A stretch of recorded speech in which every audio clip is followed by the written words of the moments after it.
মাস হলো ওপেন হয়েছে একটা নতুন food destination biryani Mahal and restaurant. আর এই নামটা শোনার পর আমার মতো একজন বিরিয়ানি লাভার কি আর ঘরে বসে থাকতে পারে বলো? নামটাই যেখানে বিরিয়ানি মহল, সেখানে টেস্ট তো করে দেখতেই হয়। তাই যেমন কথা তেমন কাজ, চলে গেলাম সোজা রেস্টুরেন্টে। গিয়ে দেখলাম এখানে বিরিয়ানি ছাড়াও কিন্তু আরও অনেক রকমের আইটেম রয়েছে। তোমরা স্ক্রিনে মেনু কার্ডটা দেখতেই পাচ্ছ। তবে আমরা ট্রাই করেছিলাম এখানকার স্পেশাল বিরিয়ানি। আর স্পেশাল মানেই তো গ্র্যান্ড ব্যাপার। এই স্পেশাল বিরিয়ানিতে ছিল দুটো তুলতুলে আলু, দুটো জুসি চিকেন পিস, একটা ডিম। আর রাইসের পরিমাণটা নর্মাল বিরিয়ানির তুলনায় বেশ খানিকটা বেশি। এবার আসি স্বাদের কথায়। সত্যি বলতে যেমন নাম তেমনই কিন্তু টেস্ট।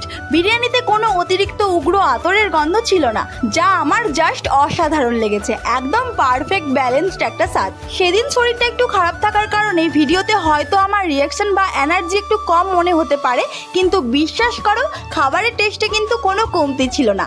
এক কথায় বলতে গেলে জাস্ট দারুণ। তাহলে যারা কাকটিয়া বাজারের এই নতুন স্পটের ব্যাপারে জানতে না, তারা আর দেরি না করে আজই একবার ট্রাই করে এসো। আশা করছি আমার মতো তোমাদেরও ভীষণ ভালো লাগবে। আর হ্যাঁ, তোমরা যারা কাকটিয়া থেকে আমার এই ভিডিও দেখছো, তারা কমেন্ট বক্সে আই লাভ কাকটিয়া লিখতে কিন্তু একদম ভুলো না। তো চলো আজ তবে আসি, দেখা হবে পরের কোনো মিনি ব্লগে। টাটা সবাইকে।